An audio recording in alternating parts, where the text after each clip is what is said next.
প্রথমেই দেখে নেব আজকের বাছাই করা 40টি তাজা সংবাদ। শুরুতেই শিরোনাম। অন্নপূর্ণা যোজনায় অধিকাংশ মহিলাকে টাকা দিতে আইন শিথিল এই এলাকায়, যা জানালেন মুখ্যমন্ত্রী। মমতা জমানার 1600 সুপার নিউমেরারি পদ প্রত্যাহার, হাইকোর্টে জানাল রাজ্য। বালি পাচার নিয়ে ফাঁস অডিও ক্লিপ, সাংসদ মাফিয়ার গোপন কথোপকথনে কার দিকে আঙুল তুললেন ঋতব্রত। ফর্ম টাকা না পেয়ে পঞ্চায়েত অফিসে তালা ঝোলালেন মহিলারা। সেবাশ্রয়ের নামে একাধিক দুর্নীতি, আরও বিভাগে অভিষেক, 3 চিকিৎসককে জেরা পুলিশের। এসএসসি নিয়ে বড় খবর, 20 আগস্ট থেকে চালু হচ্ছে এডিট অপশন, কি করতে হবে চাকরি প্রার্থীদের। মোদি তারেক বৈঠক, পুরনো তিক্ততা ভুলে নতুন কূটনীতির বার্তা দিল্লির। ফের ঊর্ধ্বমুখী সোনার দাম, আজ 2224 ক্যারেটের লেটেস্ট রেট কত। সাত সকালে হুলস্থুল, তুমুল আতঙ্ক, ভূমিকম্পে কেঁপে উঠল চীন, 5.6 মাত্রার কম্পন কিংহাইয়ে। দিনভর ভিজবে বাংলা, 3 জেলায় লাল সতর্কতা। দক্ষিণবঙ্গে আর কতদিন বৃষ্টি, আবহাওয়ার খবর। 1.5 কোটি অন্নপূর্ণা ভান্ডার থেকে আয়ুষ্মান, বিজেপি সরকারের 100 দিনের দৃষ্টান্ত জানালেন লকেট। হাইকোর্টে খারিজ মসজিদের মাইক খোলার মামলা, কি প্রতিক্রিয়া দিলীপ ঘোষের। নজরে 30 লক্ষের বেশি আবেদন, আবাস যোজনায় যাচাই শুরু করল সরকার। রাজ্য সরকারি কর্মীদের 2% হারের ডিএ বৃদ্ধি, বিরাট সুখবর দিলেন মুখ্যমন্ত্রী। ভারতের নির্বাচন পদ্ধতিতে মুগ্ধ ট্রাম্প, তুললেন জ্ঞানেশ কুমারের প্রসঙ্গ, কি জানালেন মার্কিন প্রেসিডেন্ট। তৃণমূল আমলের 1600 সুপার নিউমেরারি পদ বাতিল, উচ্চ প্রাথমিকের পুরনো নিয়োগ বিজ্ঞপ্তি প্রত্যাহার রাজ্যে। প্রাক্তন মেয়র, প্রাক্তন মন্ত্রী বিজেপির কোলে দোল খাচ্ছে, তৃণমূলের দিকে আঙুল তুলছে কেন।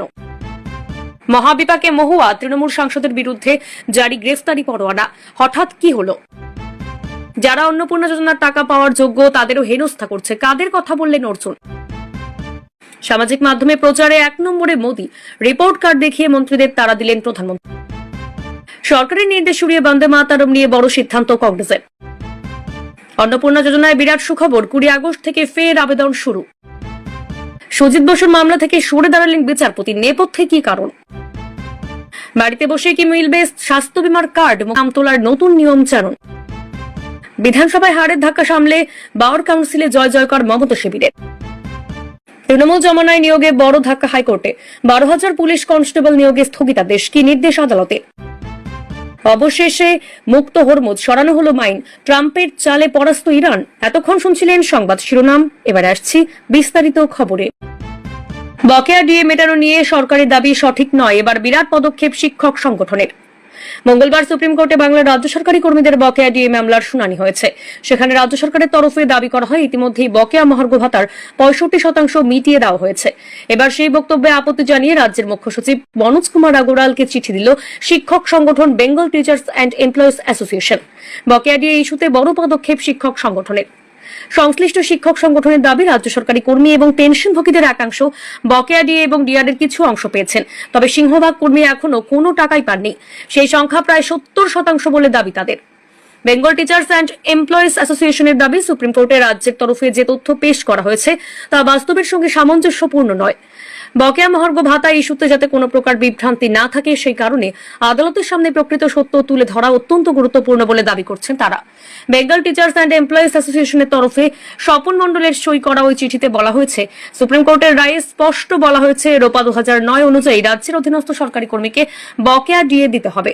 তবে শীর্ষ আদালতের নির্দেশ বাস্তবায়িত করতে রাজ্য সরকার যে অবস্থান নিয়েছে ও সরকারি কর্মীরা যে পরিমাণ টাকা পেয়েছেন তাতে বড় পার্থক্য রয়েছে। সেই কারণে হিসেবের ভিত্তি স্পষ্ট করা অত্যন্ত জরুরি। এই বামপন্থী শিক্ষক সংগঠনের দাবি, কারা কত শতাংশ বকেয়া ডিএ পেয়েছেন সেটার পূর্ণাঙ্গ হিসেব প্রকাশিত হলে বাস্তব পরিস্থিতি স্পষ্ট হবে। মুখ্য সচিবের কাছে তাদের আবেদন, অবিলম্বে সুপ্রিম কোর্টে রাজ্যের আইনজীবীর বক্তব্য সংশোধন করে প্রকৃত তথ্য পেশ করা হোক। সেই সঙ্গে যত দ্রুত সম্ভব বকেয়া মহার্ঘ ভাতা মেটানোর বিষয়ে কার্যকর পদক্ষেপ নেওয়া হোক। গতকাল রাজ্যের তরফে সুপ্রিম কোর্টে বকেয়া ডিএর 65% মিটিয়ে দেওয়ার দাবি করা হতেই বিরোধিতা করেছিলেন সরকারি কর্মীদের একাংশ। তাদের আইনজীবী ফিরদৌস তামিম ও করুণা নন্দী বলেন, এখনো অনেক সরকারি কর্মী এই টাকা পাননি। এরপর শীর্ষ আদালত নির্দেশ দেয় যেসব সরকারি কর্মীরা বকেয়া মহার্ঘ ভাতা পাননি বলে দাবি করেছেন তাদের প্রতিনিধিদের নাম আদালতে জমা করা হোক। এবার সেই ইস্যুতেই রাজ্যের মুখ্য সচিবকে চিঠি দিল একটি শিক্ষক সংগঠন। অন্নপূর্ণা যোজনায় অধিকাংশ মহিলাকে টাকা দিতে আইন শিথিল এই এলাকায়, যা জানালেন মুখ্যমন্ত্রী। লক্ষ্য যোগ্য মহিলাদের কাছে অন্নপূর্ণা যোজনার টাকা পৌঁছে দেওয়া। সেই লক্ষ্যে সমানে ছাড়াই বাছাই চলছে রাজ্য সরকারের তরফে, যাতে প্রকৃত প্রাপকদের অ্যাকাউন্টে টাকা ঢুকে যায়। তারপরও নানা নিয়ম কানুনে অনেকে বাদ চলে গিয়েছিলেন বলে অভিযোগ বিভিন্ন জায়গায়। সেক্ষেত্রে গ্রামীণ এলাকায় নিয়মটা অনেকটা শিথিল করে প্রকৃত উপভোক্তাদের অ্যাকাউন্টে টাকা পৌঁছে দেওয়া হচ্ছে বলে জানিয়েছেন মুখ্যমন্ত্রী। এই প্রসঙ্গে গতকাল ধনধান্য অডিটোরিয়ামের অনুষ্ঠান মঞ্চ থেকে শুভেন্দু অধিকারী বলেন, প্রথম জুন মাস লক্ষ টাকা দিয়েছি, বহু মহিলাই পাননি, সংখ্যা কম ছিল। জুলাই মাসে আমরা 1,19 লক্ষ দিয়েছি, তাতেও অনেকে বাদ চলে গিয়েছেন বা অনেকে নিয়ম কানুনের মধ্যে আটকে গেছিলেন এবং অ্যাকাউন্ট নম্বর ভুল ছিল, আধারের সঙ্গে ব্যাংক অ্যাকাউন্ট লিঙ্ক ছিল না। তাই এবারে আমরা অনেকটা ত্রুটিমুক্ত হয়ে আধার ব্যাংক অ্যাকাউন্ট লিঙ্ক সহ বিশেষ করে গ্রামীণ এলাকাতে আইন বা নিয়ম অনেকটা শিথিল করে দিয়েছি, যাতে অধিকাংশ মহিলাকে আমরা টাকা দিতে পারি। এই কারণে এবার 1,45 লক্ষ মহিলা উপযুক্ত বিবেচিত হয়েছেন। এই সামাজিক কল্যাণমূলক প্রকল্প নিয়ে গতকাল মুখ্যমন্ত্রী জানান, 17 তারিখ থেকে অ্যাকাউন্টে টাকা যাচ্ছে। রাজ্যে এবারের অনুমোদিত তালিকায় 1,45 লক্ষ টাকা। তিনি বলেন, যারা মনে করেন অনুপযুক্ত লোক অর্থ পেয়েছেন বা যারা মনে করেন উপযুক্ত মহিলা বঞ্চিত হয়েছে, তাদের জন্য 20 তারিখ একটি পোর্টাল পশ্চিমবঙ্গ সরকারের শিশু এবং নারী কল্যাণ দপ্তর খুলবে। সেখানে আপনি আবেদন এবং অভিযোগ দুই করতে পারবেন। 1 জুন থেকে যারা 10 জুলাই পর্যন্ত আবেদন করেছিলেন তাদের শুধুমাত্র ভেরিফিকেশন সম্পূর্ণ হয়েছে।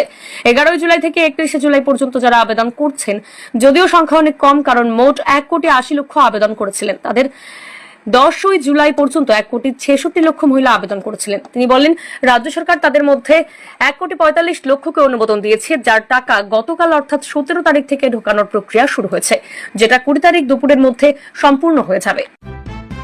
সেবাশ্রয়ের নামে একাধিক দুর্নীতি, আরও বিভাগে অভিষেক, 3 চিকিৎসককে জেরা পুলিশের।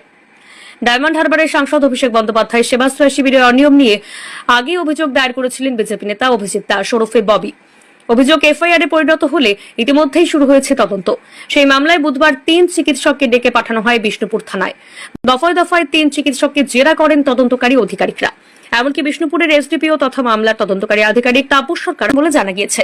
সূত্রের খবর, সেবাশ্রয় ক্যাম্পের পরিষেবা আয়োজনে ওই 3 চিকিৎসকের ভূমিকা এবং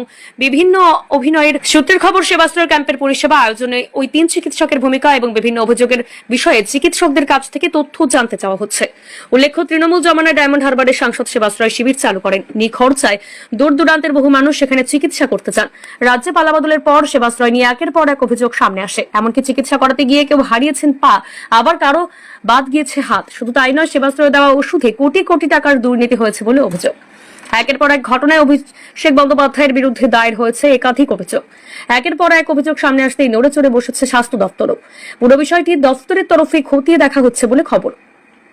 এমনকি মুখ্যমন্ত্রী শুভেন্দু অধিকারীও সেবাশ্রয় নিয়ে একের পর এক অভিযোগকে গুরুত্ব দিয়ে দেখার নির্দেশ দেন। এরপরই বিজেপি নেতা অভিজিৎ দাস ববির অভিযোগকে এফআইআর এ পরিণত করে তদন্ত শুরু করে দিল জেলা পুলিশ প্রশাসন।